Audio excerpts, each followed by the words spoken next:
Marriage. Marriage is what brings us together today. Marriage, that blessed arrangement, that dream within a dream. We interrupt this program to bring you a special report. This is Cheap Seat Reviews.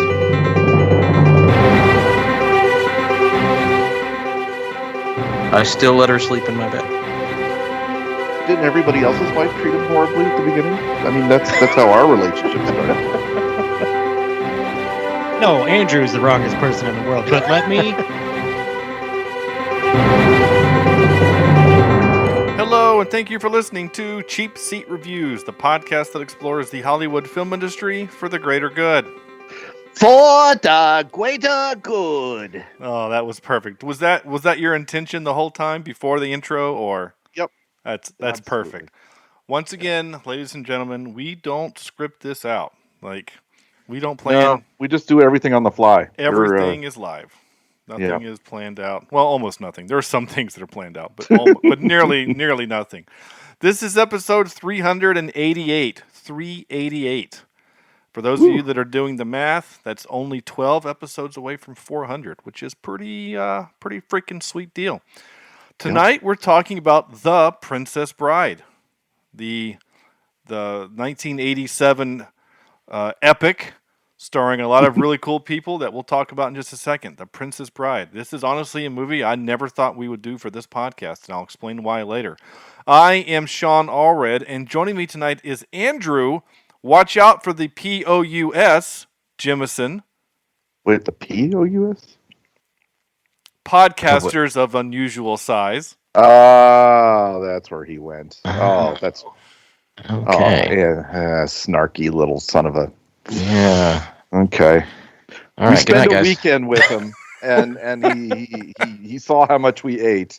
Yeah. And now, It's true. now we're doing what we Hey, do. I was by no means the smallest dude there, so let's be real honest. You know, we all come by these sexy baritone voices naturally. Honestly, Sam, is What? this movie why we fear quicksand? Vector. I think it's one of them. Remember, the 80s taught us that quicksand was a real and substantial threat to your existence in this world. Yeah. So it is definitely something to watch out for. But It Sean, really is. Yeah. hold on to this rope Okay. and just keep holding on to it and hang out the window, and don't listen to the sounds of cutting that you hear inside this house. Okay. So, yeah. That's fine. That's fine. That was a long ass rope, and it's a good thing his dagger was really sharp. And making a triumphant return. Why do I use the words triumphant? Maybe he wasn't triumphant. Maybe a forced return, a forced return. Reluctant. There you go. Yeah. Through both bribery and by force of will, Jesse trudged through the podcasts of insanity to get here, from the Sudden But Ineveitable podcast and his new show, Open Pike Night. Thank you guys for having me back. This is not quite as easy as it looks, but I will say everything I do is triumphant. That's why my return is triumphant. Much like my ascension to the cliffs of podcast insanity, I am back to share a moment with you, gentlemen. I cannot believe you have not covered The Princess Bride on this podcast before. Please explain that to me. So, there's a few movies that I've always kind of felt like are kind of unreviewable.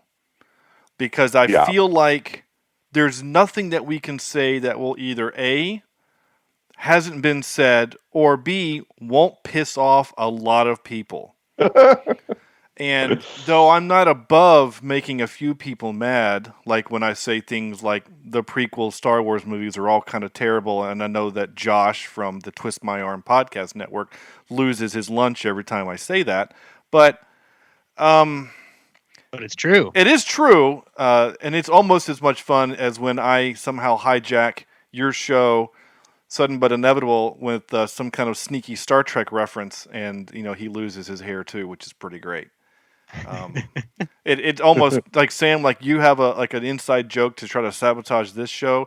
I have like a little inside thing to get Jesse to mention Star Trek at least once an episode, just to get it's pretty. And then I'm off. Just to make it work. I can't help myself. We have to start talking about it, and then Josh rolls his eyes and he throws his hands up. Actually legitimately for the last season, he thought that Sean was bribing me every week because our show is live, and I would hold up my cheap seat reviews mug on camera every week, and Josh would go, "What are you doing? Are they actually paying you to do that?" And I said, "No, they sent us a mug because we support each other as independent podcasters." So, but Josh was convinced, like fully convinced, for a couple of weeks straight that I was being paid under the table. Yeah. The best was the episode was when Cameron from Green Shirt, who also has a cheap seat reviews mug, both of them pulled their mugs up like almost as if it was choreographed. They both, Josh was like, "What the F?" It was great. It was great. Cheap seat reviews. If only we had money to bribe. Yeah, exactly. Cheap seat reviews, confounding podcasters since 2021. All right, so I guess that's part of the reason why I never really thought that we would do this movie, because I've never heard a single human ever utter anything bad about this movie. This movie is kind of universally loved and beloved. It's a cult classic. It's one of those movies where it's extremely quotable. And I know Andrew has a smirk on his face because I feel like this is going to be an interesting episode as a result of that. But I am going to tell a fun, quick story before we get into the show proper. Journey with me back in time. Jesse, you would have been about Jesse, legit, you would have been about 5 or 6, or 7. I'm trying to do the math in my head. Sam was 30. Yeah, I was already drawing retirement. What he's saying, Jesse, is you'll remember this. Yeah. So back in the days of AOL, the early days of AOL, like AOL 2.0 and 3.0, right? When you get it on the disc at Blockbuster. My dad was actually pretty tech savvy back in the day. We had the Macs that we saw on the net from last week. Like, we had one of those Performa Series Macs in our house. So we were pretty top of the line-ish for 1995, right? And on AOL, I can't remember which one, 2 or 3 or 4, Dad found, it was through AOL, but he found this, I guess, site that had nothing but MP3s. It was just an MP3 hold. And you could type in a movie, and it would just give you, basically, it was like what the GIF is now, right? It was a GIF. It was just an MP3, usually just these audio clips. That was probably a dot wave back in the day. Yeah, you're right. It would have been. You would have been a dot wave. Yeah, it wouldn't have been an MP3. You're right. That would have taken a long time to download on that dial-up. Oh man. So, Dad liked this movie, but for some reason we didn't own it, so I hadn't seen it. So Dad downloads all of these audio clips from this movie. So I have heard most of the clips that we're going to hear tonight long before I saw the movie. And so then when I finally watched the movie, like in college, I'm like, oh, that's what these are from. So, I mean, if we got an email on AOL... Wait. It took you till college to watch this movie? Yeah. Really? Yeah. Oh, wow. None of the guys from high school, we didn't watch this. We watched Monty Python and... my gosh. Happy Gilmore. Like, we watched a lot of those other kind of comedies. That makes me so sad. We used to rent a VCR to rent the tape to watch this movie. Nice. This was there alongside like Never Ending Story in our family. Sure. Well, I had that on tape. So go ahead, Jesse. Yeah. I think the thing that you were saying earlier, Sean, is not only correct, but I think about this movie being sort of beyond review and above, reproach and analysis in some ways. But I think because of that, it's actually a really good, like green and red flag movie, right? If you show this movie to somebody, even if they go into it with their arms crossed, if they don't come out of this movie in love with this movie, then you just know that's not a person you want to be around. So, like, it's an easy litmus test, I think. I guess we'll see. I guess we will see. So we'll do I this. agree with you though, Jesse. It's like somebody not liking the original Star Wars trilogy. It is definitely a test for girlfriends and everything else to be friendly with. It's like that episode of How I Met Your Mother when he makes the girl watch Star Wars and she says she loves it and he's super excited and then she confesses to Marshall that she actually hated it and he's like, but like it's his favorite movie, which is See, I would put this above that. Like I would say it's okay. I could understand going into the original Star Wars movie and coming out unsatisfied easier than I could understand coming out unsatisfied from this movie. I'm not saying either one would make sense, but I'm saying for me, this movie is like, I don't know that there is another movie that I can actually gauge how I feel about other people by putting this movie on and watching them watch it. Yeah, I'm just curious. We're in this weird space now. I just want to go here before. Eventually, I'm going to let Andrew say what this movie is and all that stuff because he's patiently waiting. He's turned on and off his microphone like 6 times. That's because I'm clearing my throat. No, okay. But like, I'm genuinely curious. Now, Sam, I kind of know where you are because I've known your wife for a long time. But like, was it important for everyone in this room to have their wives love their favorite movie? So Jesse's giving an emphatic nod. Oh, now you just did the meme. I thought you were going to say. I thought you were going to say, did she need to love this movie? No, not this movie. Your favorite movie. Okay, because that's a different question. She needed to love this movie. Yeah. Like, that's all there is to that. But my favorite movie? No, I don't care because my tastes don't need to match her tastes. This movie, I believe, spans preferences and objectivity and subjectivity and all things. Okay. Yeah, I agree. My wife doesn't really like my favorite movie or TV shows. I mean, we watch different things. Sure. And that's okay. Okay, I was just curious. I still let her sleep in my bed. Yeah. when she, in your bed. Yeah. Exactly. We all know who wears the pants in that family. I was just curious. I'm curious if anyone's listening that's the same way because it's that way for my wife. Like not only does she not like my favorite movie, she doesn't like really my favorite series. Like she doesn't like Star Trek. She likes the ones with Chris Pine because Chris Pine is hot. But yes, Mr. Forehead, really? Oh, dude, there needs to she be. would leave me for that man. I'm just saying, like, dude, have you seen him with a beard? I mean, dang. Yeah. It's his piercing blue eyes, is what it is. It's just the entire you could put package. You put a solar panel on that forehead and power a city. Yeah, but and he'd still look better than us. Yeah, exactly. Well, those caterpillars above his eyes will hold him up. Yeah, the solar panels up. She will snuggle up against that forehead and just like say, "I'll come and get the kids whenever So, no, that's fine. Okay, Andrew, please tell us what is The Princess Bride. If there's anyone that's possibly listening that doesn't have know what this movie is. All right.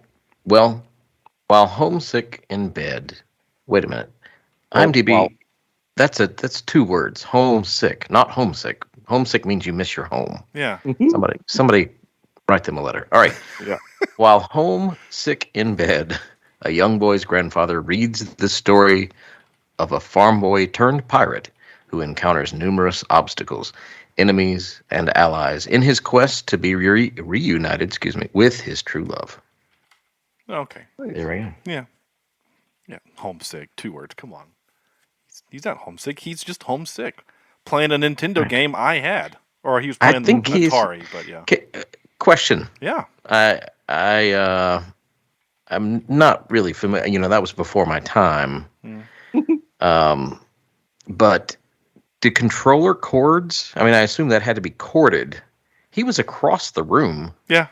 From that little 9-inch television he was watching. Did the cord go that far? Yeah, they knew back in the day. They were like, look, there needs to be slack so that when you throw this, it's really satisfying. And you need a way for your parents to be able to yank it out of your hands without actually touching it. So I'm talking, dude, there were like 6, 7, 8 foot cords on some of those old consoles. Like 100%, no exaggeration. Wow. Yeah, okay. Yeah, my Nintendo ones, they were probably I mean, they had to be, like you said, they had to be pretty far away because otherwise, if you're too close, you're going to get, brain cancer from the heat coming off of those tube TVs. The TV I had in my bedroom was a piece of furniture, right? It had a wooden case around it with the speaker built in, and you just set it to 3 and then use the cable box on top. I mean, that's what it was. I don't know about that because I sat pretty close to the TV and I turned out TV.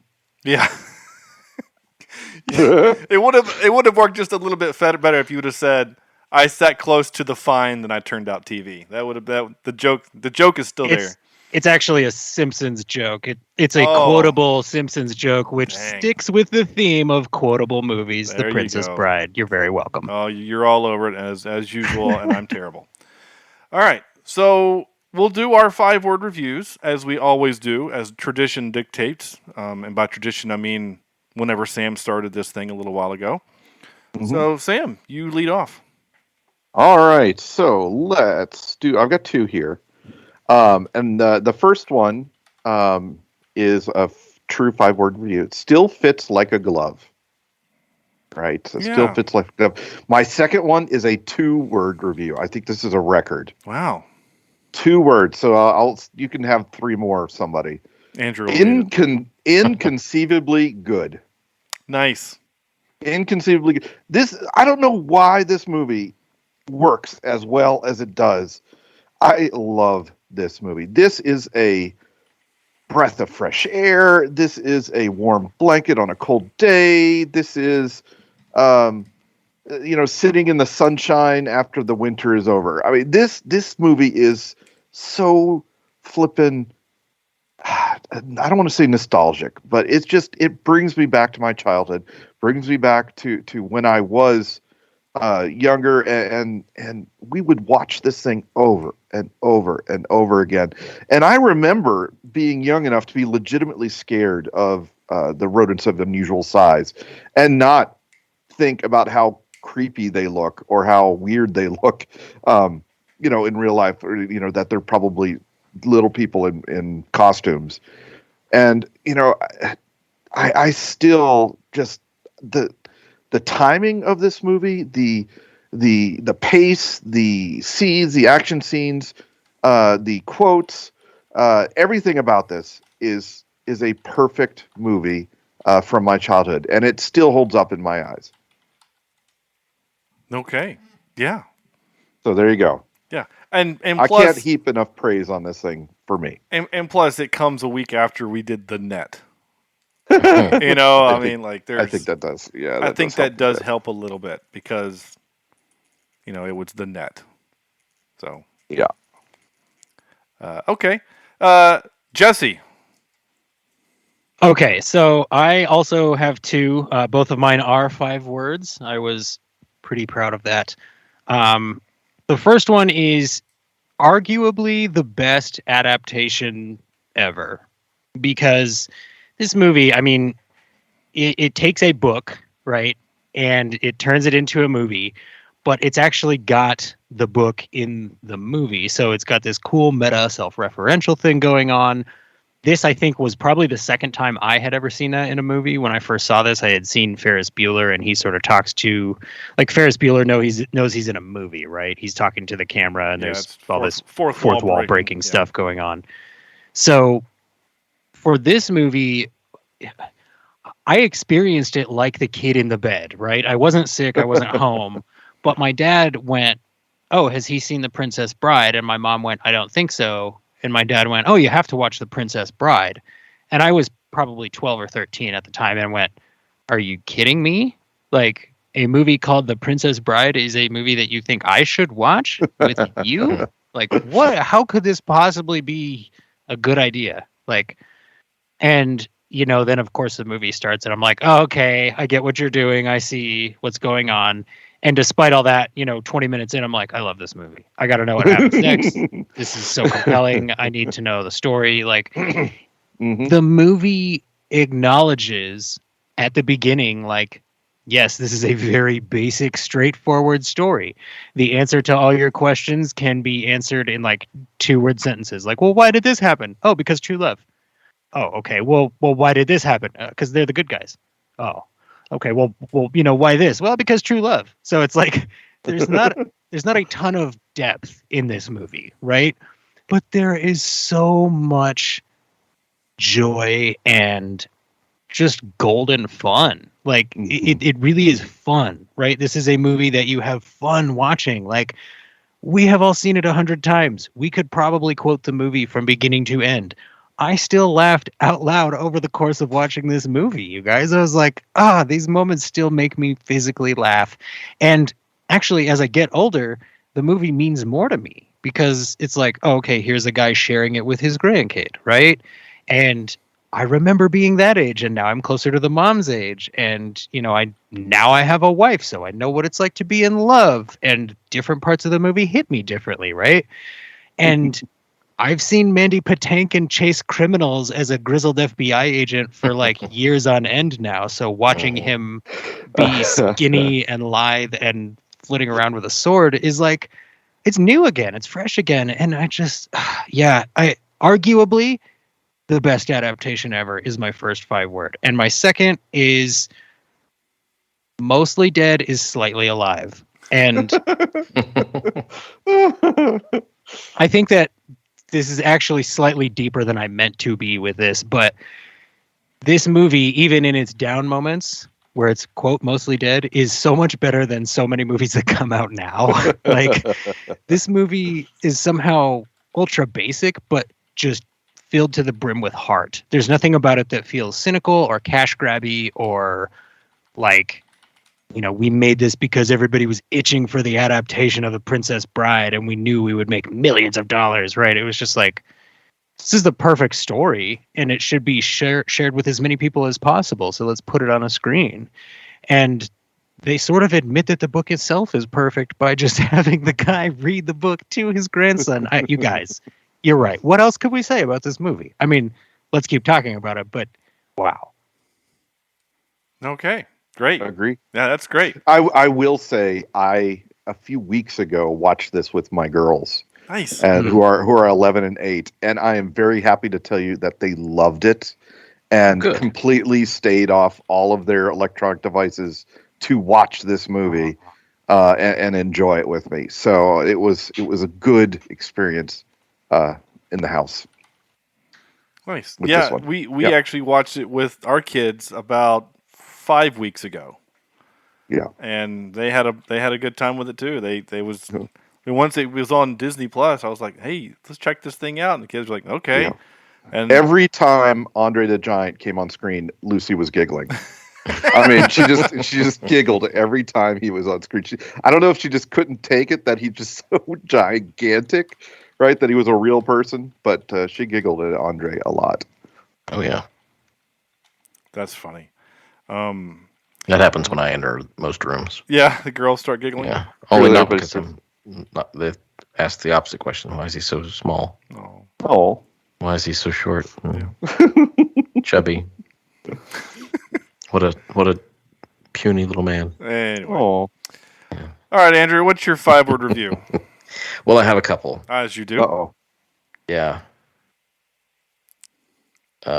Don't hate me for what's about to come out of my mouth. First of all, let me preface this by saying I saw this movie for the first time about 3 years ago. Had never seen it until I was in my mid-30s. Okay. I'd always heard people quote things from the movie, didn't know what they were talking about. So one day I saw it streaming somewhere, and I said, I'm going to watch this. Yeah. And then you said we're going to watch it for the show, and I had kind of forgotten everything about the movie. So I watched it, I guess, Sunday, and my memory was refreshed. And here's what I got from that. Fun story, but not great. Okay. That's all right. Okay. And my other one is, I'm supposed to like it. You are supposed to like it. Yeah. And it's not a great story. I never said it was a great story, but you did concede that it was fun. It is fun. Yeah. So I did have a lot of fun with the movie, but I did also see a lot of things that I was questioning. A lot of things that didn't make a whole lot of sense. I think for a comedy, it's kind of reserved for what we're used to now, and so maybe that's why I grew up with Adam Sandler and Will Ferrell comedies, and so going back and seeing something like this, it's a little more tame, which I'm fine with. And honestly, I didn't watch this with my kids because I didn't remember if it was appropriate or not, because it was, like I said, 3 years ago. Mm-hmm. And I think they would enjoy it, and I think I would enjoy it more watching it with them, if that makes sense. But I think possibly because I saw it for the first time as an adult, maybe I feel a little differently than other people do. If that makes sense. So what you're saying is your heart had already been deadened beyond the capacity for joy the first time you saw this movie. Yeah, that makes sense. I mean, that I'll accept. There's just a few things like, so Buttercup at the beginning. First of all, this love happens way too quickly for anybody's comfort. And then Buttercup's treating him terribly at the beginning. Stable boy. It's like watching The Devil Wears Prada. But I just feel like she's just yelling at this poor kid. Didn't everybody else's wife treat him horribly at the beginning? I mean, that's how our relationship started. I don't think that's right, Sam. Oh no. It does kind of remind you of like high school, flirting. When like if you want to flirt with the girl, you what's the word? Like when you want to pay them a compliment, but you do it like mean or something. Like backhanded compliment. Yeah. Only in this case, she's just underhanded compliment. She's just literally backhanding him. Yeah. And maybe you guys can help me like this a little better. But when he comes back, right? When Wesley comes back, and it's 5 years later. And this is the person you've been thinking about for 5 years. This is the person you've lost and you loved unconditionally. But only half of their face is covered, and you hear their voice, and you don't have any idea who that is. I have a problem with it. And his eyes are visible, and she says the one thing that she misses the most is his eyes that are like something. I forget what she says it was. Like, something in the deep sea or something. I don't know. So I'm confused. It's okay for Superman to take off his glasses or to wear them and Lois never know him? Or would Batman... I think that's dumb too. Yeah, that's never acceptable. No one's ever thought that was a good idea. No, that is a commentary on how humans see the world. And also, it's been 5 years. She was told that he was dead. So she mourned him and went through the process of getting over him. And I would imagine she was like, she was emotionally dead, right? So I would imagine she was just kind of listless and going through life, kind of not paying attention. But I don't know, man. It kind of blows me away that you actively are trying to be mean to this movie. This movie loves you. This movie wants to hug you and give you a gift. All right, go ahead. I'm still being mean. Go ahead. Not one, but two people tumble down this huge hill and come away unscathed. Like any normal person would have broken at least 3 bones as they're tumbling down this hill. Yeah. Have you never tumbled down a hill? Yes. How many bones? Not one did you that break? Large, but he was also probably a lot younger and more bendy. True. Yeah, a little more agile. Carrie Elwes is in killer shape. I think we can all agree on that. In this movie, I don't know what he looks like. I looked it up because I was so curious. I couldn't believe that he. Yeah, I couldn't believe that he was only 25 when he did this movie, and Robin Wright was 21. Because I was just curious as to how old they were when they did this. They were just babies at that time. Just a baby. It's nuts. Yeah. That's crazy. This movie came out before I was born, so I was only 3. But I have to ask you this, Andrew. Just so that I have like a barometer, right? Okay. Yeah. How do you feel about the Highlander? Is that an above 5 out of 10 movie for you? No. Okay, then I'm just gonna disregard your opinion. But That doesn't make your opinion invalid.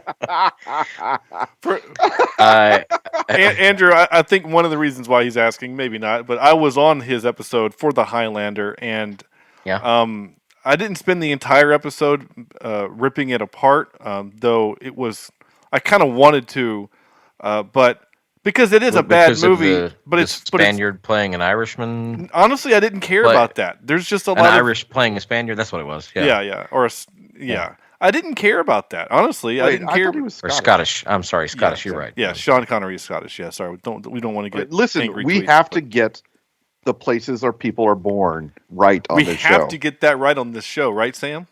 Right. Yeah. So that's a deep cut for anyone that started listening in the last 3 or 4 months.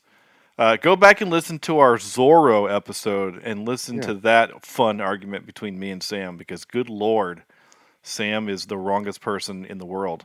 No, Andrew's the wrongest person in the world. But let me explain why before it sounds like I'm just saying that for no reason, okay? So the point is, Sean was on the Highlander episode, and my co-host Ricky D from Best Flicks with Ricky D had like a rotten tooth that was like a day from being yanked or something. Like he was in physical pain the whole time. And he's like, this movie sucks. The visuals are garbage. Like the sets are bad. The lighting is bad. The editing is bad. And it's like, okay, half of what you've just said is not true. You're clearly just upset, right? Like you're having a bad day. You didn't watch the movie in the right frame of mind. That's fine. But I'm not here to say there's a right way to watch a movie, right? But I will say I think every movie deserves to be watched with an open heart. And I think if you can't find something to enjoy in The Princess Bride or The Highlander, then you didn't watch the movie with an open heart. That's all I'm going to say. I didn't enjoy some. I did enjoy some aspects of the film. That's good. Not the entire film itself. Not the entire film. Yeah. I wonder, Andrew, because I had a similar experience with American Pie. So, like, I was told, I know, stop making faces, Jesse. That's not comparable to either of the movies I mentioned. Well, no, because American Pie is actually a pretty well-made film, unlike The Highlander, which is like a hard, it's just garbage. Okay. Are you talking about the comedy American Pie? Yeah, for whatever reason, like. Oh, I do not like that. I don't like it. I don't like it either, but I was told by everyone in high school that it was like the greatest film. It was the movie that defined our generation, and you have to watch it, and it's the best thing ever. It's the funniest thing I've ever seen since whatever. It's our generation's Breakfast Club. Like, that's what I was told, right? God, it was horrible. It's not a good movie. It's not. It has some funny moments, but I also don't really like movies when everything is about shitting on the main character, which is kind of why I don't. That's right. You hate Charlie. I don't like Charlie Brown movies, and I don't like Ben Stiller movies, because that's all they are, is just shitting on the main character. So I'm not a fan of that. And I know people like that, and that's fine. But I guess what I'm trying to say is that was kind of my experience, and maybe Andrew's kind of having a similar thing, whereas like if Andrew had watched this in his high school or middle school age, he probably would have more of a fondness than hearing about it for 20 years, saying that it was the greatest thing since sliced bread, and then watching it. It is all about expectations. That's a long stretch to get there. I get where you're coming from, but I would say I would also trust somebody who watches as many movies as the three of you gentlemen watch to be able to look at a movie like this from 1987 and go, oh, this is pretty clearly a formative film. Like, it's easy to see why people consider this a classic. Like, you can see where countless other movies attempted to ape 1% the heart that this movie has, right? Like, and I'm not saying, and Andrew, I promise, I'm not sitting here saying like, you're the worst person ever. How do you not like this? I'm pointing out that this is why I use this movie as a barometer, right? Like there are so many points at which you could be resistant to this movie, and the movie addresses those, I feel, within itself. That it sort of becomes this like, it's just like, can you have fun with a movie that's put in front of you? Like, can Fred Savage have fun with a story that his grandpa is telling him, even if it starts a way that he doesn't want it to start, right? Like, to me, the experience of watching the movie is what this movie is about. And that's why I think that's why I still love it, because it's not a movie I watch every year, but it is a movie I watch every couple of years. And every time I'm just like, oh man, I remember why I love this so much, and it's making me laugh again. And I don't mean to sound like I'm attacking you. I just feel like this movie has so much heart and love in it, and I think that's apparent. You know what movie? Yeah, I can agree. It does. You know what movie I think really almost touches the aspect that the reason why most of us love Princess Bride. And Sean, you'll have to. This is kind of asking you as well. What about Stardust? Okay. Doesn't Stardust touch a little bit of this humorous fantasy tale type of thing? Yeah, I would say so. I mean, I can see why. I know Neil Gaiman probably borrowed some elements from this and some other things. I mean, there's only like 7 original stories anymore. It's just how you tell them. But yeah, I can kind of see that. This does kind of have a Stardust kind of vibe. I mean, heck, there's pirates and Right? and there's a guy who has to win he doesn't have to win her over, but he. There's it's still kind of a road trip movie where they have to go on an adventure and whatever. I mean, hey, I'm excited you brought up Stardust and a positive thing. So. What? Who doesn't like Stardust? Well, you like Stardust. You just like to make fun of Claire Danes. Who Well, she has no eyebrows. I don't know. No, she doesn't. That's the joke. But like, wasn't there someone on our show that didn't like Stardust? Was that Chad? Maybe. Might have been. I don't know. Well, he's ornery to begin with, but Because Andrew, you like somebody that movie, did. all right? I think I can't remember. Oh, Anyway, Stardust. I love me Stardust. Now, I will, Jesse. I have to come back with this. I do find one aspect of this movie very appealing, and that is Robin Wright. So my 5 review, I only did one because, well, I usually only do one, and I don't have time for such extracurricular is not a word. Extracurricular activities as a second. That's what doctor said. I had an extracurricular. Yeah, is that what? Get that excised. Yeah. You're getting up there, Sam. Perfect humorous love slash is not a word. It's the thing. Perfect humorous love / revenge story. Thank you. Yep. Okay. It's I love this movie. Simple but perfect. It is. Yes. And here's the funny thing. Now, I honestly, until about how long we've been recording? 40 minutes ago, I didn't know this movie was based on a book. I didn't know that.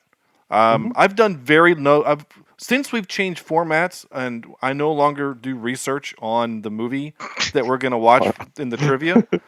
I don't do that now. The book is in the movie, Sean. I've seen the movie, but I thought that the movie was just... The book is in the movie. Right, but I thought that was part of the movie. I didn't know that the actual book he's reading is the thing. I just didn't know. So Jesse is losing his shit right now. And even anyone out there listening is like, how in the world did you not know this? There's a lot of things I don't know until you know them. So it's just the way it is. You can make fun of me or whatever. Sam got to experience on our road trip this weekend how bad I am at understanding lyrics. That was fun. Oh yeah. Apparently Adele actually sings words in her songs. I can't ever understand what she says. So that was fun. Anyway, not the point. The point is I didn't know that. No. Sean, in the song that is named "Send My Love to Your New Lover." It's just called "Send My Love." That's all it's lover. called. It's just "Send My Love." But I didn't know that. But either. in parentheses, it says "To my new lover." To your new lover. I don't own the disc, so there's no reason why I would know that. He thought she was singing nonsense words. It sounds like nonsense. Send my love, la la la la la la la la la. Yeah, it's exactly what it sounds like. That sounds like something Adele would put on her record. La la la la la la la. I'm like the Joey Tribbiani of music lyrics. When did this become the most chauvinist podcast I know, Sean? This was not like this the last time I was. No, it has nothing to do with her being a woman. It has everything to do with the fact that I can't understand lyrics. It's not the fact that it's a woman. It's that there's a lot of songs I don't know the lyrics to. I mean, just he has problems with people speaking proper English. That could be it. I mean, like one of my favorite moments was when we did The Exorcist, and the director that's in the movie uses the F word. I couldn't understand what he said, so I didn't bleep it out. And I'm like, what is that one slip? What did he say? And the guy's like, he just dropped the F-bomb. Are you going to go back and bleep that? I'm like, wait, that's the F? Like, I couldn't understand what he said. So I know it's kind of, I know people are thinking, wait a minute, Sean, aren't you a sound guy? Yes, I am, and I was a boom operator on TV shows. But it wasn't important for me to understand what they said. Actually, that's not true. Just as long as it was clear. That's not true. It's actually very important for me to know what they're saying. Anyway, it was a fun trip with Sam, and I never knew that was the name of the thing. Again, I don't own the CD, I don't own the disc, so there's no way I would have known that that's what it was subtitled. Because on my radio, it doesn't. One, I don't listen to radio stations that have that music. And two, my radio isn't cool enough like yours to have that information. Good Lord, where was I going with this? At this point, understand who knows? Something? I don't know. I don't either. Oh, the book. The whole thing about the book and stuff. Right. Oh, yeah. So as I'm being watching able to read. Yeah. So when I watched it the first time, reading is tough. When I watched it the first time, I will admit I was kind of thrown at the. There's no way to say this. The movie looks cheap. Yeah. Now it does not look good. It was, and I will mention when I was doing the artwork for this week, it was hard for me to find scenes that I would normally find to be able to put into the artwork and make it look decent. It really was. This is 1987. It's not a huge budget film. $16 million. And I would venture to say that a lot of that was spent on cast. Sure. Because a lot of the filming locations. The Giant. His beer allotment. Yeah. A lot of the locations were outdoors. Yeah, teaching them English. They were a lot outside for most of the movie. There were a few sets, but even the sets themselves look a little styrofoamy. They look like 1966 Star Trek sets. I'm just going to be honest. They do. You're right.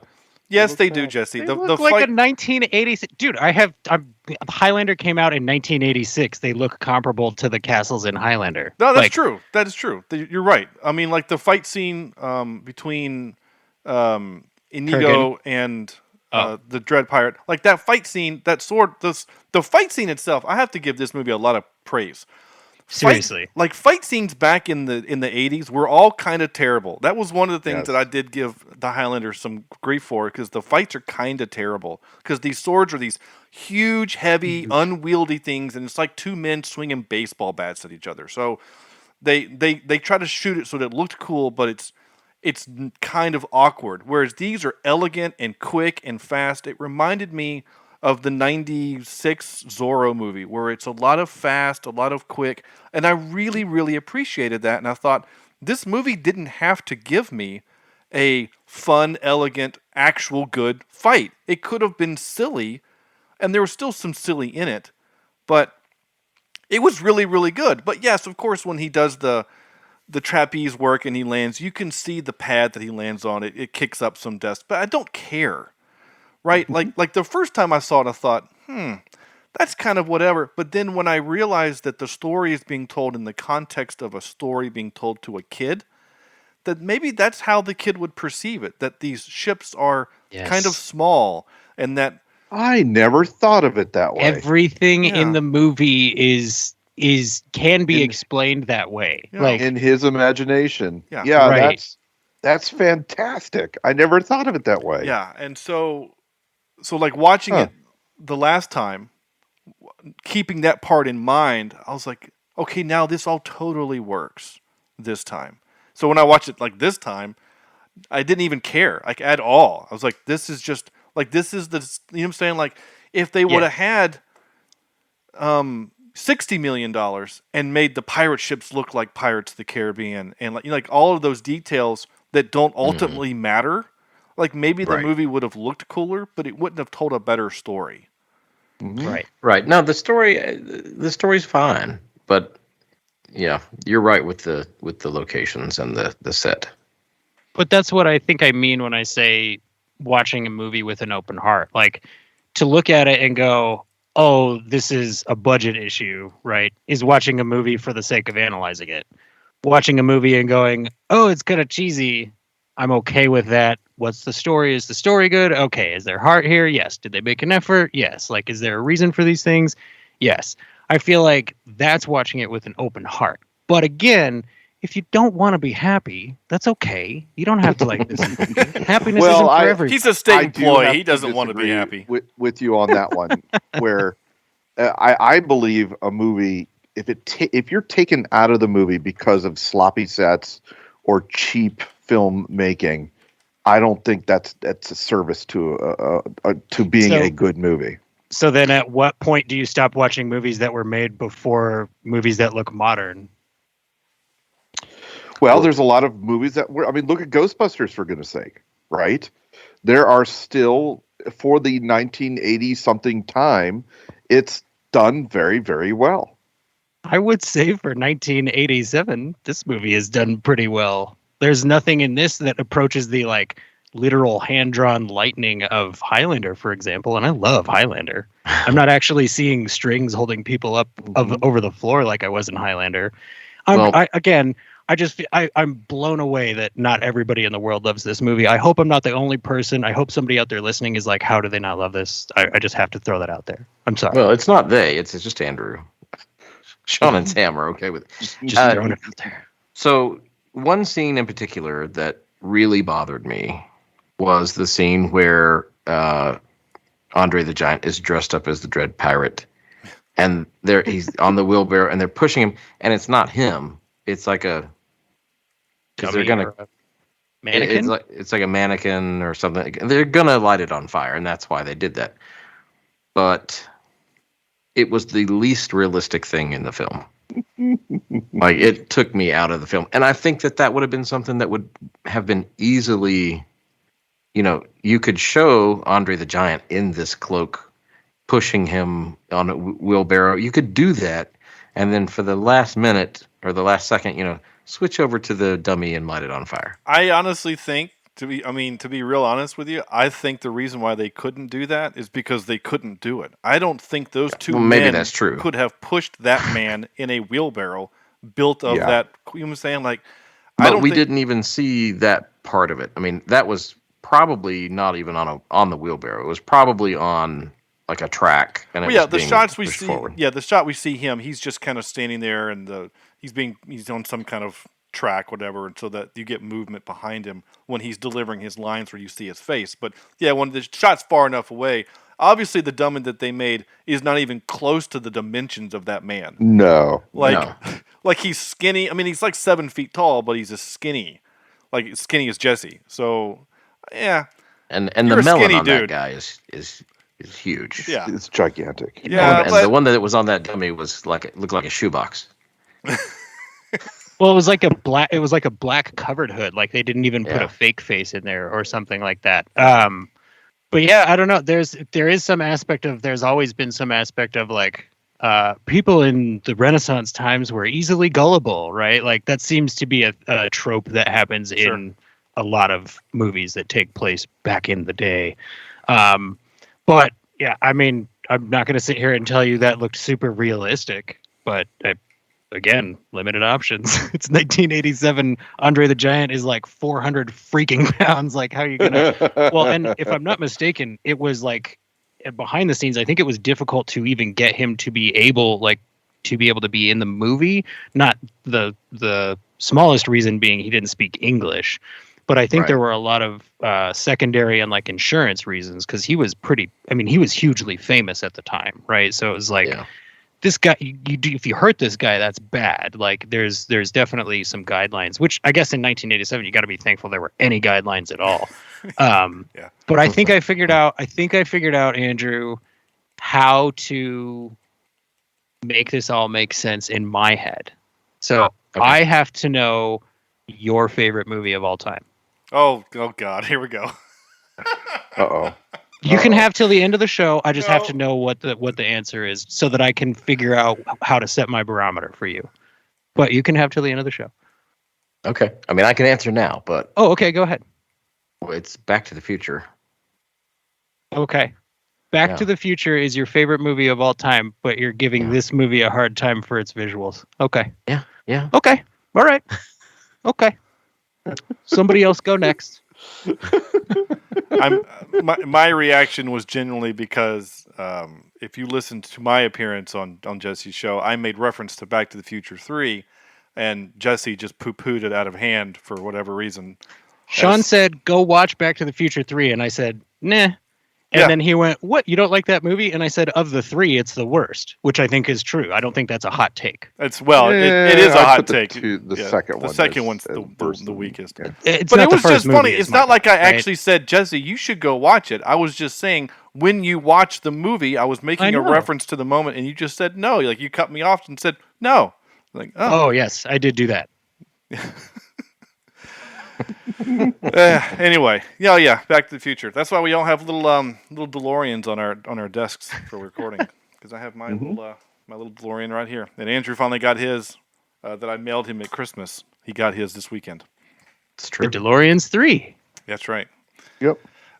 Okay, so I don't have a lot of notes for this movie to even go over because this is the kind of movie I don't take a lot of notes on. There's just not. Why not, Sean?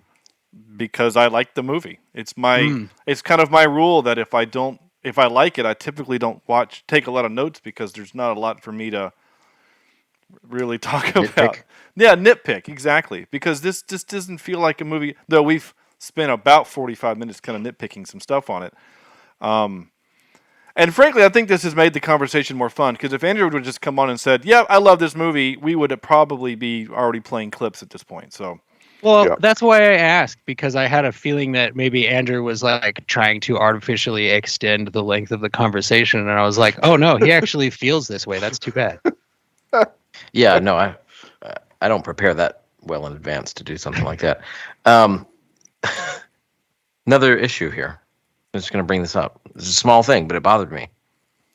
All right, so Wesley poisons T-Rex. What's his name? Vizzini. Vizzini, yeah. Poisons him, right? He says the poison is odorless, tasteless, right? In the next scene, the prince comes up, he smells the tube and goes, "Oh, it's this. I would put money on it." 2 questions. He knows what this is by the smell of something that has no smell. But that could be what it is. He sees this little phial with an unplugged top, and he sees a little residue of powder, and he goes, "Oh, no smell? I bet you anything this is iocane." I think that works, or... Maybe, yeah. Or it's meant to imply that he actually is as good of a tracker as we have been told by Buttercup up to this point. She said he could track a falcon on a cloudy day. So maybe he can smell the odorless iocane powder. But it's ambiguous. We don't know which one of those things is the thing. But I feel like by process of elimination, right? He's like, okay, there's a dead guy here. Here's a container with some powder on the end of it. I don't smell anything. I bet it's that famously odorless poison next to the dead guy. Just a thought. Possibly, yeah. Possibly. It would have been a funny little bit, though, had Carrie Elwes then just a second later, like, barfed. Just like, what's his name did in The King's Man. Oh, The King's Man, yeah. Rasputin. Yeah, it's Rasputin. He just barfs it up. Yeah. Oh, excuse me. Apparently that didn't agree with me. I also thought it would be funny if Humperdinck said, "Here, one of you smell this," and then they, like, inhaled really sharply and then just died. Yeah. And then he went, "Oh, it's iocane." Like, I think that would have made more sense to me. That would have been funny too. It would have been equally funny. You're not wrong about his tracking skills. I mean, like, he's like Aragorn level tracking. It's pretty. It's pretty great. Which is interesting because, like, he has this great skill set, but for some reason, we don't get. I don't know. Just like that skill set goes away. Like, it's like that's the only skill set he has is to being prince. But here's the other thing, Sean. He hired these kidnappers, right? So is it possible that he said, "Here's the path you'll take. I will follow you to this point, and then, we'll find the princess dead," because he's the one that hired those 3 to kidnap the princess. So maybe he wasn't tracking. Maybe he was just following. That's true. Okay. I completely missed that whole plot. I have too. Are you serious? Is that real? What? Are you kidding me? He hired them? He hired them? Yeah. I watched the movie twice. No, you guys didn't. You did not watch it. Did you watch it at work on a computer screen, halfway out the side of your face? No, I watched it downstairs with my wife. With my undivided... Well, no, I thought only he hired asked because I've seen Sean do that. He hired the Sicilian, and then the Sicilian had the 2 guys with him. Yes. Otherwise, Criminal Minds guy would have known. Yeah. Humperdinck wanted to go to war with Gilder, but he had no reason to. Yep. So he goes, so why else would he pick a common woman as a bride, right? He scores him the points of telling the commoners, hey, I'm with you. Plus, then when she dies, whatever, no big deal. He's planning to have her killed to start a war with Gilder, which he explains to the Six-Fingered Man. And that makes total sense. But somewhere I missed it. I don't know how I did. Because I don't honestly, know how I you was didn't watching. like the movie if you didn't watch it. During the scene where Vizzini is talking with the other two guys, I was sitting there thinking, why is he doing this? What is his ultimate goal? And now that makes a lot more sense. Okay. Well, to them, he just says, my goal is to start a war. And I hired you guys, for that reason. Right. And I just, unemployed in Greenland, like, that sounds like so much better than what you were doing for the entirety of this movie, man. Maybe you should go back to being unemployed in Greenland. Like, Greenland's Sean, are you Googling the plot of the movie right now? I really am. I don't know. Again, I've seen this movie. Listeners, I don't know what to do with this. You guys, this is one of the best movies ever. You agree with me, right, Sam? I agree. I still love this movie. I don't disagree with it. In some of the top my rankings here. Thank you. I love this movie. I think it's great. I just don't understand how I've seen this movie as many times as I had that I somehow missed that. Like this. Me neither. It's like every time, like, is there a director's cut that you guys get to watch and the version that I have doesn't? Because I mean, like seriously, Jesse, when I watched Ghostbusters for this podcast, 3 years ago, guys, that was the first time I had ever seen the theatrical cut. I had seen Ghostbusters 25 times, but it was always the VHS that I had of the TBS version. So I never saw the ghost blowjob scene. I didn't know that was a thing. There's a couple other moments that they cut out on the TV version. So I'm sitting here racking my brain because most of the times, like I said, I've seen this at least 4 times. The other 2 were on TV. I'm wondering literally if there's things cut, but the last 2 were on Disney Plus. So I believe this takes place in the forest outside the secret door to the Pit of Despair when Humperdinck and the Six-Fingered Man are both there, and he's like, hey, do you want to go to the Pit of Despair with me? And he's like, well, I have a war to start. I hired those guys to kidnap my wife, I have to do this other thing. My so gosh. See, that's I'm the thing. totally full up. Sorry. Yeah, you're right. I think you're it's said in such like a It's a passing manner. Yeah. Well, it's one of those where you have to watch this thing for 1,000 times. Maybe no, even you pick it up. don't. You have to watch it intently one time with the intent of understanding the movie that is in front of you, I think. Well, okay, Jesse, you're kind of coming across as a little tacky right now because we do watch our movies with the intent of understanding the movie. That is our job as podcasters who review That's what movies. I'm saying. But we do that. And it's not the biggest thing in the world that 2 of us missed a line. No. It is not the biggest thing in the world. I'm saying it is a major plot point to have missed if you specifically were watching for the plot. That's all I'm saying. I'm not mad at you. And again, as I said, I love Sean and Sam because you guys totally know where this movie is at. You guys, we're totally good here. Andrew, I don't hate you. It's just that you and I are just too different. We're too different, like an Adele song. I get it.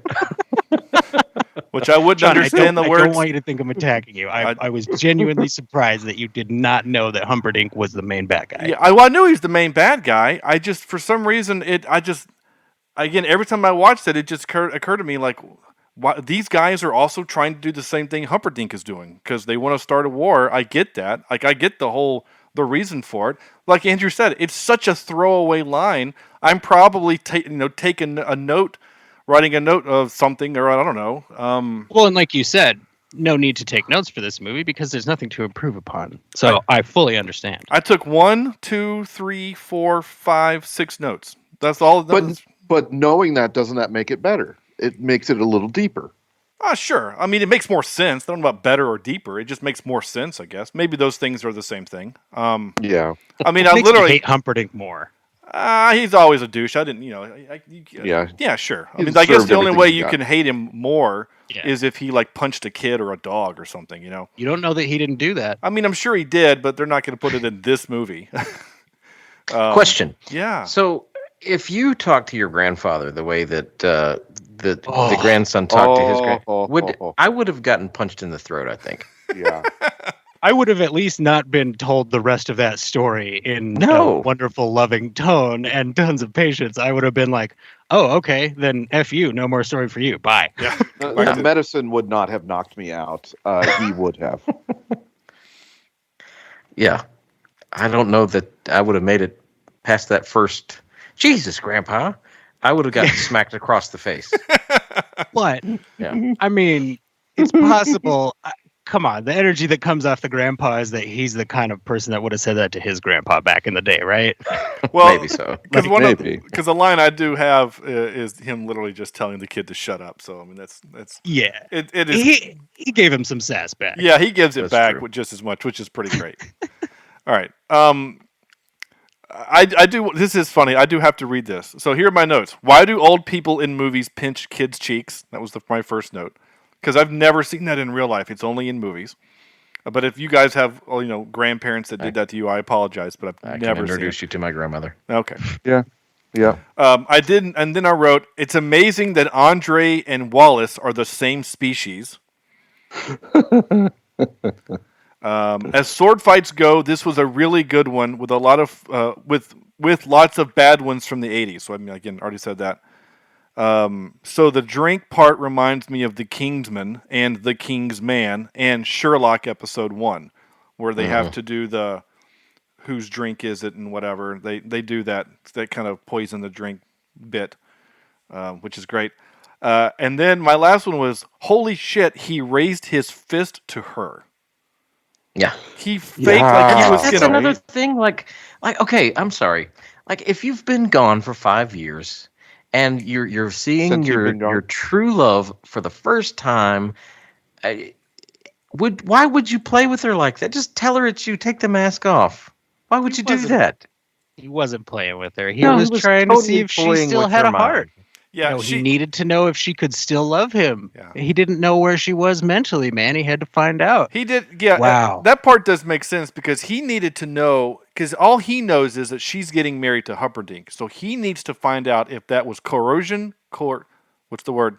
Coercion. Thank you. Gosh. Coercion. Yeah, Sam, exactly what you said.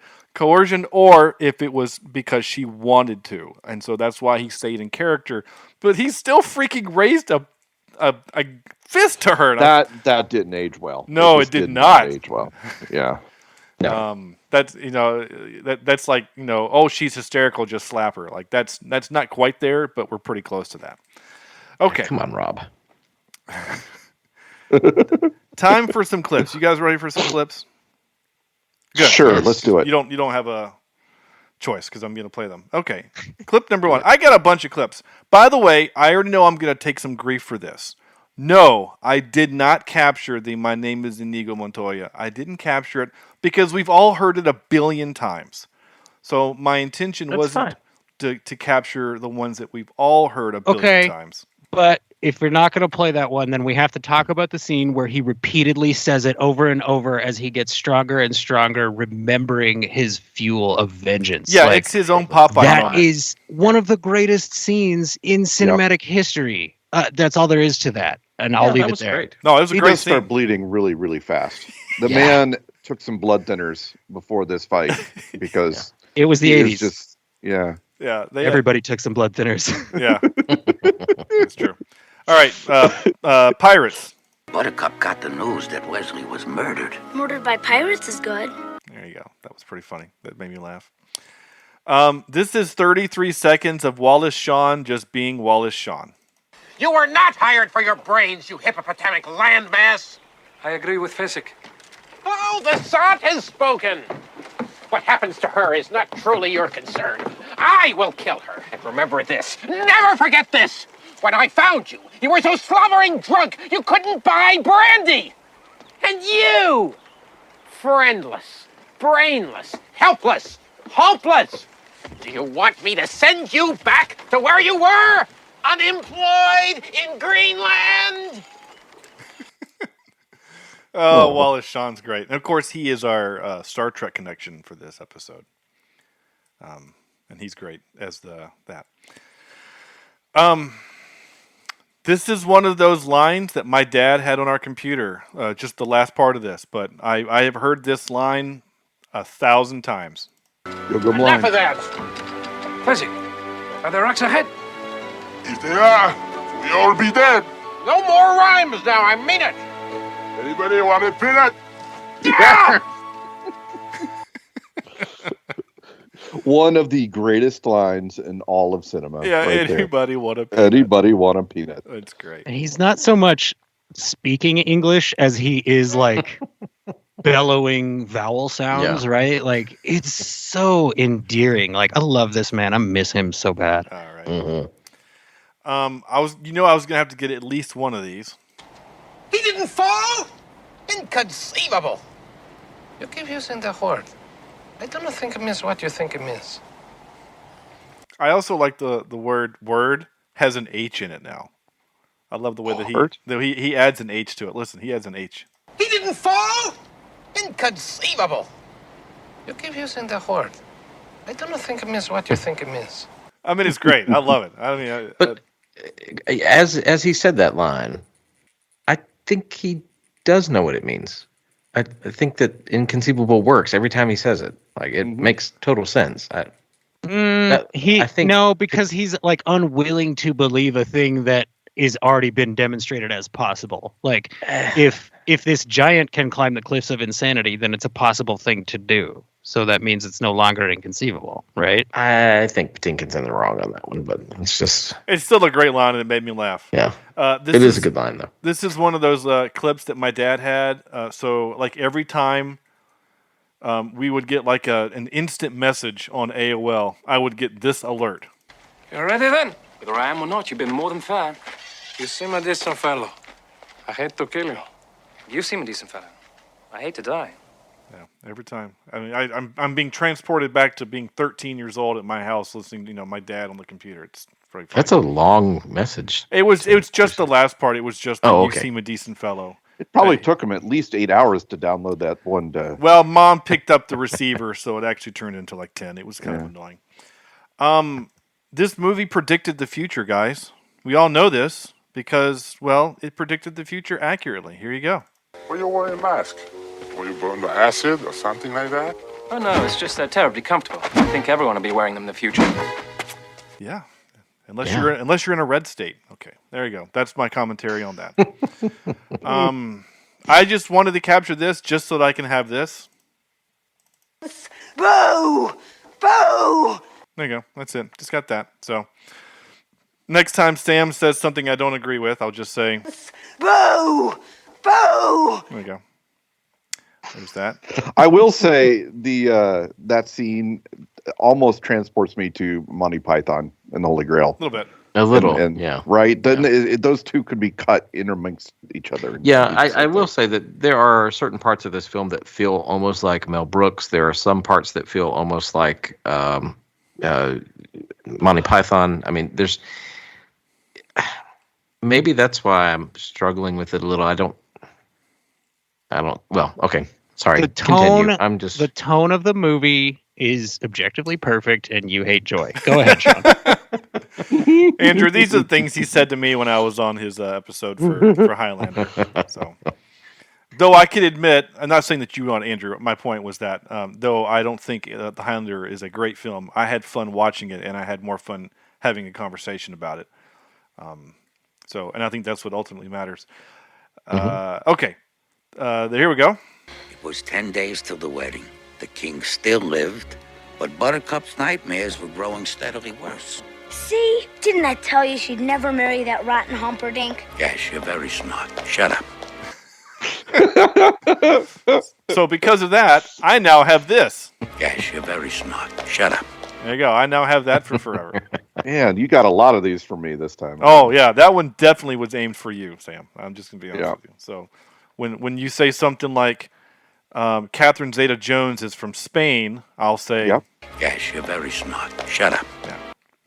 I believe I said she was from Mexico. You did say she's from Mexico, though her character in the movie is from Spain, and she's actually Welsh.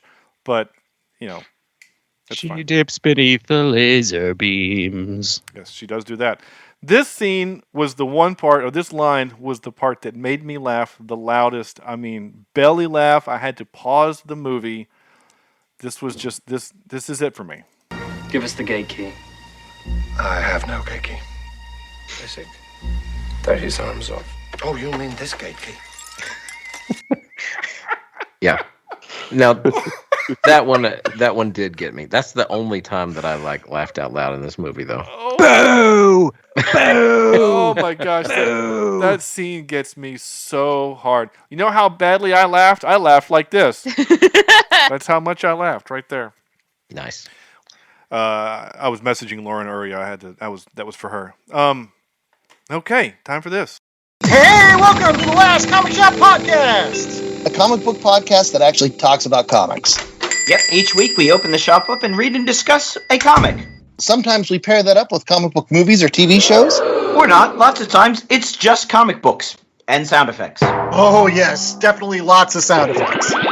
So tune in on all the major podcasting platforms for the Last Comic Shop Podcast, or check out our library of evergreen shows at www.lastcomicshoppodcast.com.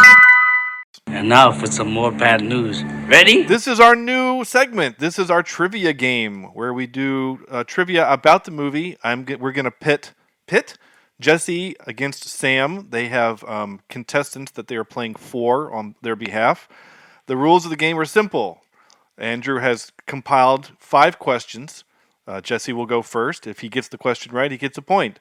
Sam will then have the opportunity to steal the point if Jesse does not get it right. First person, best out of 5, wins.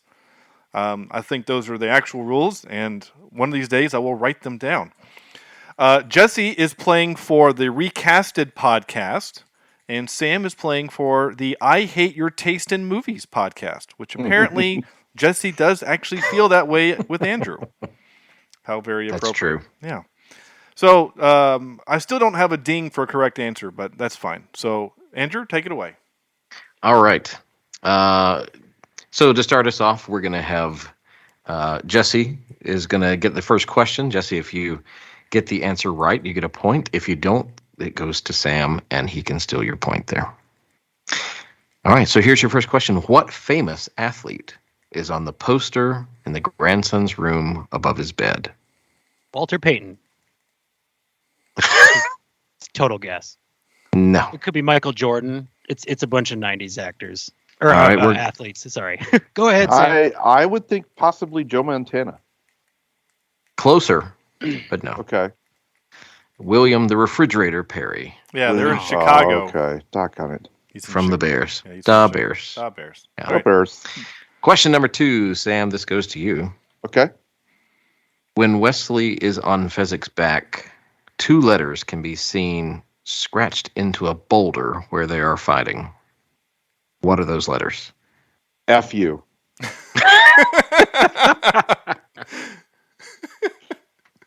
I don't know. Actually, that's correct. I can't believe you got that. No, you got it. I'm gonna go with RR. It's also a guess.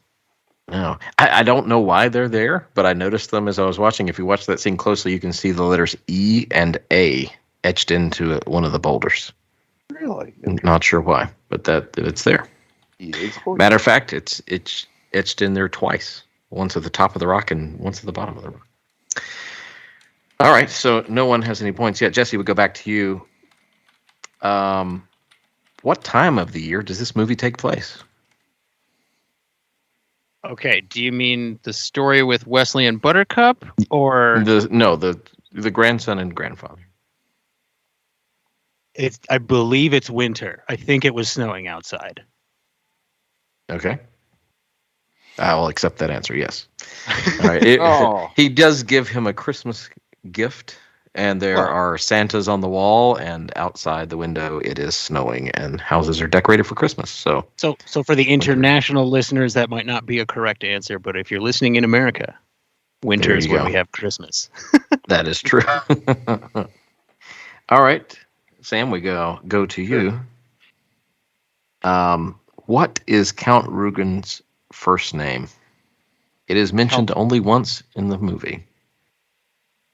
First name? Mm-hmm.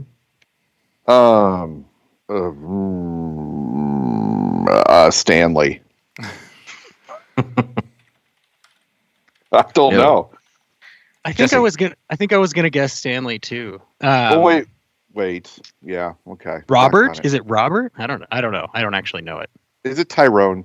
It is Tyrone. Yes. Yeah. He looked it up. So I looked it up. Yeah. I looked it up, but.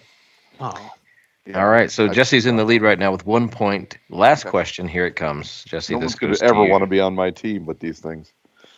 All right, Jesse, this goes to you. So, in the film, we of course have quotable lines. "As you wish" is said 7 times, 4 times by Wesley, 3 times by the grandfather.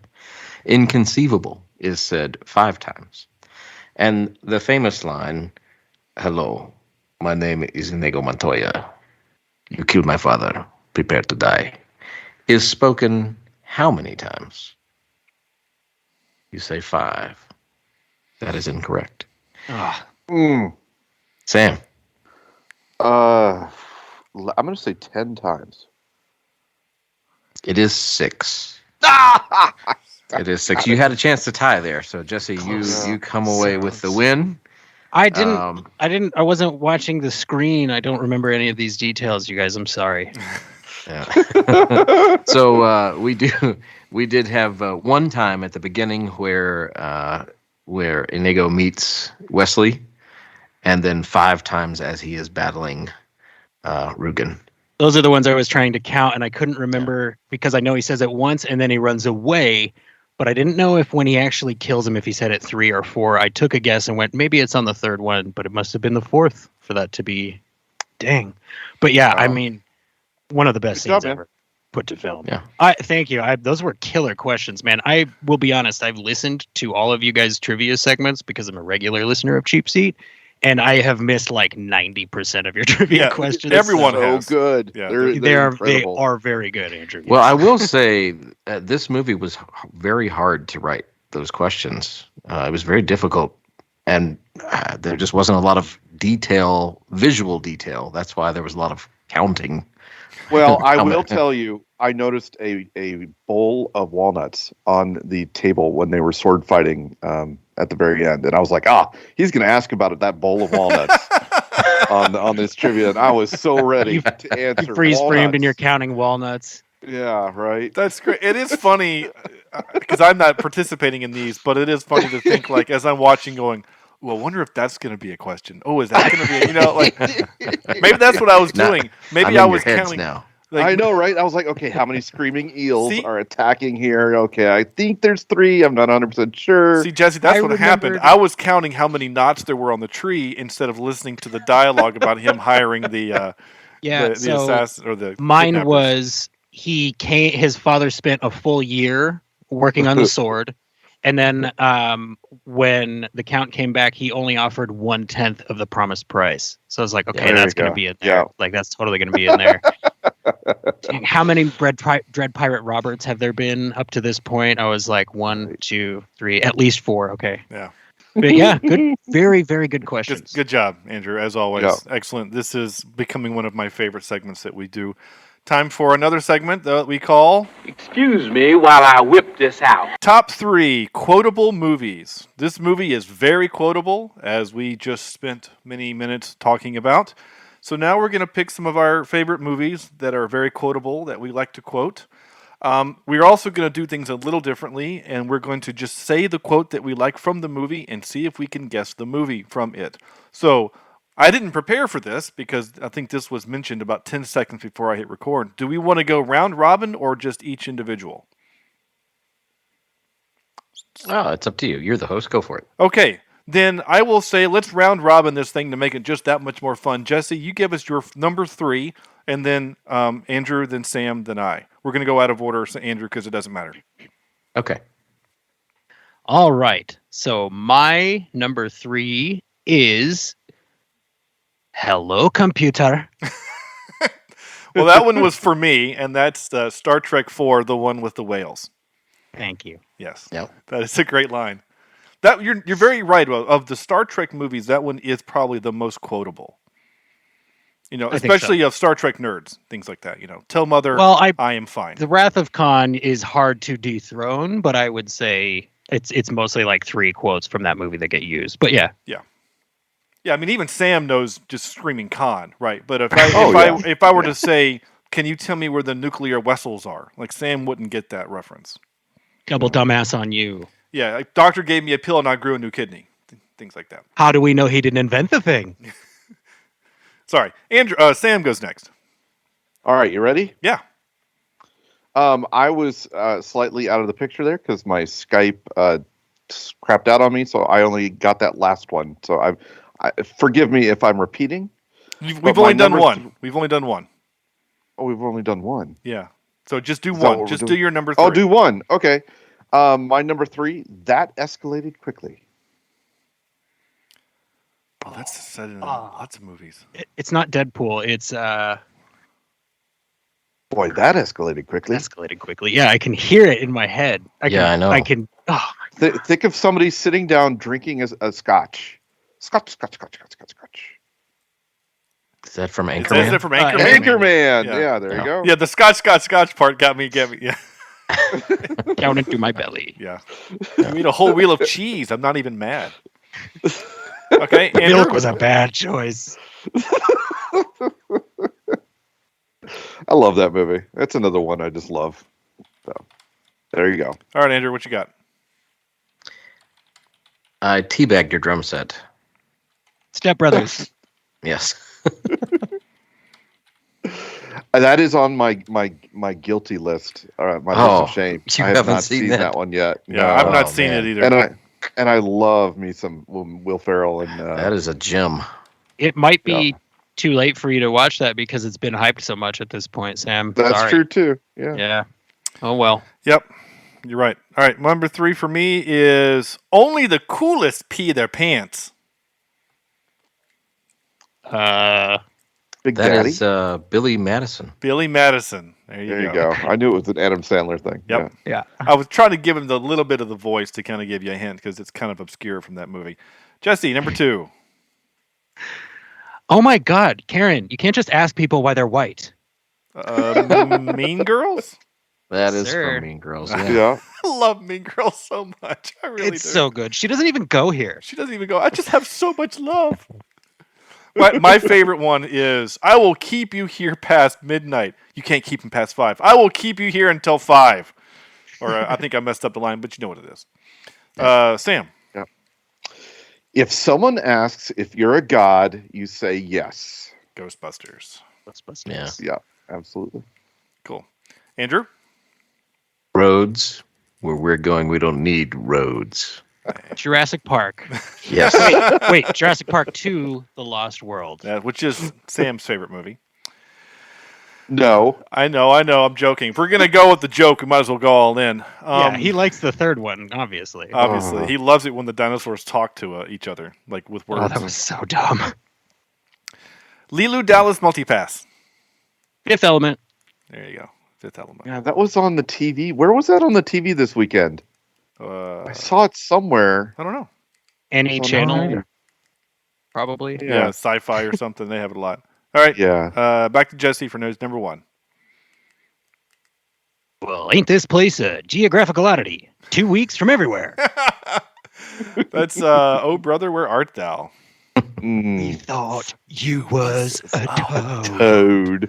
Do not seek the treasure. Yeah, that's great. The 3 of us have a strange connection to that movie, a very strained connection, and that's one of my classmates who graduated a year or 2 before me in our music industry program was the music producer for the soundtrack for that movie. Wow. I know, again, super weird, like strained, 6 degrees of separation to Kevin Bacon kind of stuff. Dude, talk about all-time soundtracks. Like, it was perfect. Whoa. Yeah, that's so good stuff. We heard that in an Irish pub this weekend. Yes, we did. We heard an Irish cover of Constant Sorrow. Constant Sorrow. Yeah. Which the "Oh Death" on that soundtrack is like makes you think you might die when you listen to it. I think I actually did. Sam, right? All right. 'Tis a Flesh Wound. Monty Python and the Holy Grail. Really? Absolutely. You didn't pick a Jurassic Park line? No, man. You got to pick. I mean, what are they going to say? Hold on to your butts? I don't know. I mean, Look at how the dinosaurs are going. Finds a way. When but life finds a way. there's so many more quotes. You're from right. Monty Python. You're right. You're absolutely right. I'm You're just right. surprised you didn't find a way to do it. But you're absolutely right. It is. That is one big pile of shit. Yeah. Oh yeah. I don't have that one handy, but you're right. Yeah, exactly. Oh my gosh, Andrew. I have nipples, Greg. Can you milk me? Meet the parents. Meet the parents. That line makes me laugh every time. I can't believe they got Robert De Niro to say And that. it's De Niro. Yeah. And that was Yeah. right before De Niro started being in just any movie. Anything. Yeah, before he became the drag queen pirate in Stardust. I'll take your word for that. Oh, dude, Stardust is. I'm not going to recommend it. I'll let somebody else recommend it. Didn't you say it was based on a Neil Gaiman book? Yeah. Yep. I like Neil Gaiman, so I'm down. It's really good. It's an interesting story. For me, again, this is a weird thing, but for me, it's the case where the movie actually kind of outshines the book. I like Andrew, how did you feel about it? It's okay. Okay. Yeah. Probably sounds like a great movie. Then I'm going to check it out right away. Oh, that was great. I'm last, right? I have no one else. Okay. No, you're it. Yippee-ki-yay, mother effer. Die Hard. Yeah. Mr. Falcon. Mr. Falcon. That's right. There you go. That's what happens when you meet a stranger in the woods. Well, no, there's an actual story behind it. In the TBS version, the edited version, they actually say "Yippee-ki-yay, Mr. Falcon," and it's so the edit is so bad that it's become a joke. Yeah. In the TV edit of The Big Lebowski, instead of saying that's what happens when you F a stranger in the A, I believe they say that's what happens when you meet a stranger in the woods. Nice. Which is like, what? So the lock Another screen on my guilty, List of Shame movie I have not seen yet. Oh, brother. So the picture on my lock We're out there. my lock screen on my phone is Donald Duck as Ash from the Evil Dead movie because he's holding a chainsaw in his hand. The new DuckTales does a lot of kind of pop culture references like that, and there's a scene in the movie where they're fighting a falcon, and Launchpad actually says the line "Yippee-ki-yay, Mr. Falcon." Oh, man. I lost my shit. I was laughing so hard. My kids don't know why I'm losing my mind. I had to pause the show. All right, here we go. Time for this. Wait, what's supposed to happen? This is where we give our score from 0 to 10. And so should I just go ahead and mark Jesse down for a 10? No, I think we should have Sam and Andrew go first. Oh, okay. Oh, wow. Well, as it turns out, Sam actually does go first in this section of the show. Sure. Yeah. One of my favorite movies of all time. Still holds up. Very few flaws in it. I'm going to give it a 8.89 out of 10. Actually, I realize Andrew goes first. I totally screwed that up, but that's fine. Yeah, it's okay. I'm used to getting shuffled around. Yeah. The order doesn't matter. It's like Andrew's going is like the points from Whose Line Is It? Whose Line? Yeah. Yeah. Andrew, I'll let you go now because you were supposed to go first. I'm actually going to give this a fairly high score. Now you haven't been bullied into it now, have you? No, I haven't. A 9 point. No, I'm kidding. No, I do enjoy it. It's not a terrible film by any means, but there are a few things that I feel like, make it a little less enjoyable for me. Now, for others, I'm sure it's great. So I'm gonna stick with about a 6.34 out of 10. Okay. All right. Jesse? I think you guys should, your new tagline for Cheap Seat Reviews, instead of the podcast that reviews the Hollywood film industry for the greater good, should be the podcast that gave The Princess Bride a 6.3. I think that should be your second. your No, new I subtitle. gave it a much larger one. That's true. And to Sam's point, I give this movie a 10. There is no other score for this movie. You have to give this movie a 10, especially when you're not beholden to the spreadsheet like the three of you are, and I don't have to like think, okay, what was the last movie that I gave a 10 to? I don't have to think about that. So I'm just going to say this movie is the 10. This is the 10. This is the mark that I use when I come to Cheap Seat Reviews to judge all other movies. Okay. Which is interesting. The majority of our 10s are from our guests. There's something to be said about that. Oh, yeah. Yeah. Yeah. Because your guests are honest. Yeah. Sure. Yeah, our last 10 came from Cameron. Good friend Cameron. Our last before that was Randy from Soundtrack Alley. And yeah. Were those both Lord of the Rings movies? No, Soundtrack Alley did Empire Strikes Back. Ah. He gave that a 10. Cameron did Lord of the Rings. He did Fellowship. He gave it a 10. Anyway, my turn, however, to score this film. IMDb gives it an 8.0. I'm actually surprised it's that low. This movie feels like a movie where all of the nerds that use the internet should have come in together and said, how do we not make this movie at least a 9? We will now. Yeah, I think there's some realistic people on there. Probably not. I mean, like it just, I don't know.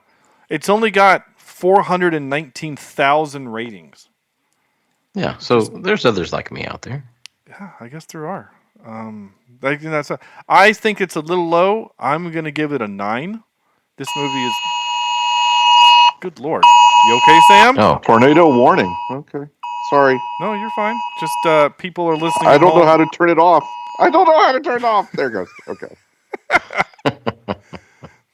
All right. It actually said to seek shelter in my basement. I need to see what's going on. All right, man. Well, if you got to run, go. I'm going to start over. It's not even hitting us yet. It's still west of here. Jeez.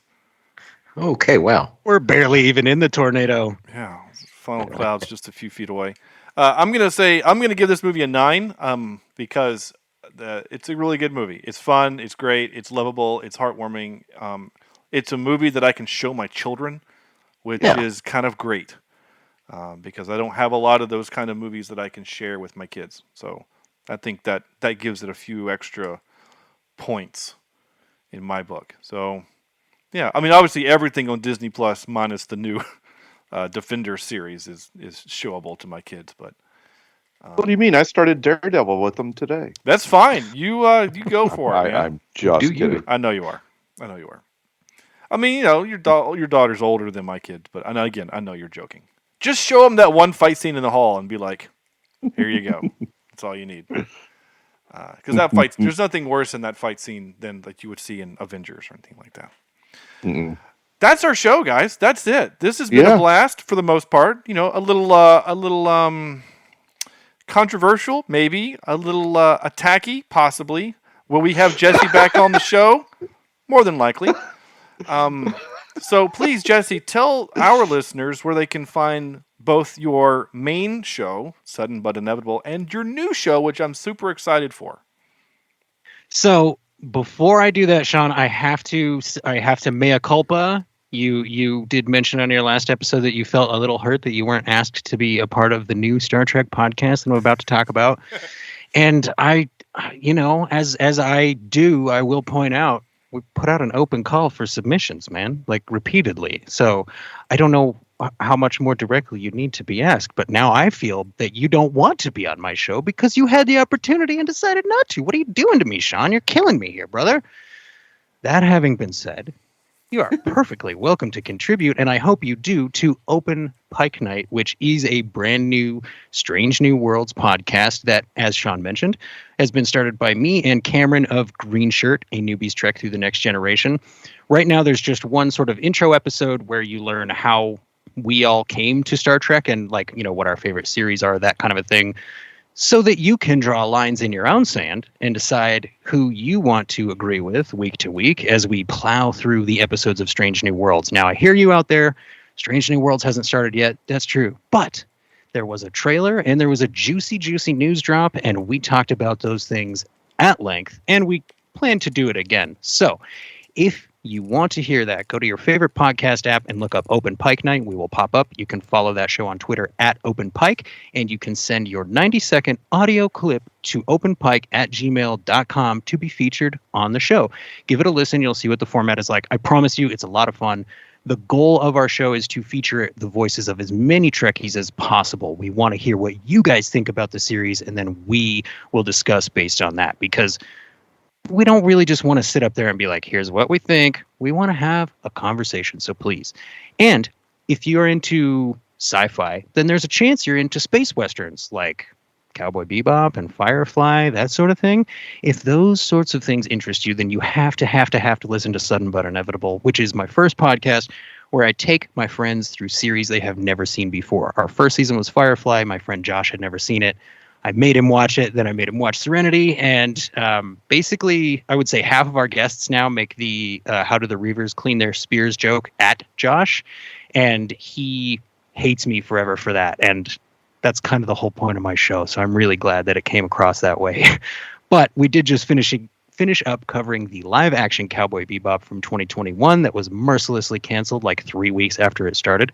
Sean was there for that. Sean was also there for Firefly, and Sean is going, as I mentioned, to be part of Open Pike Night because he's going to send us his audio clip.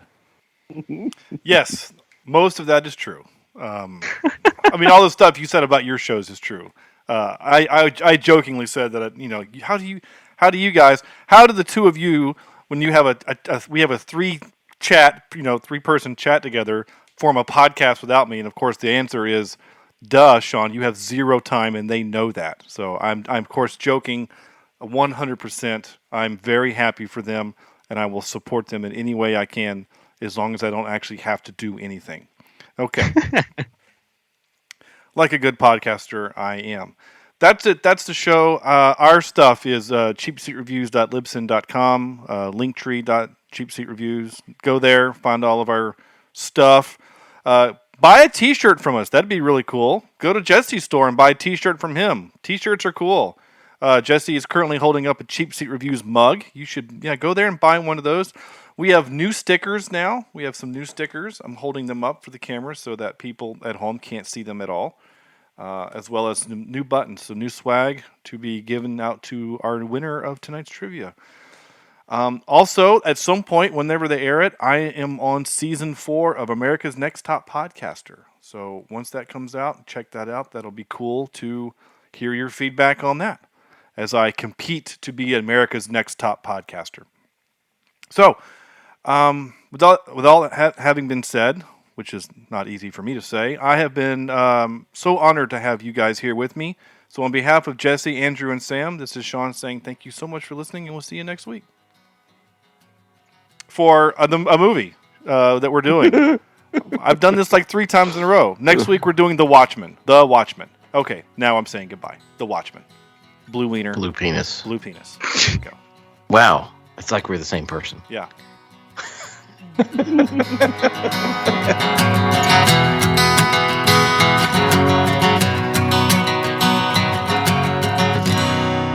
This is Cheap Seat Reviews.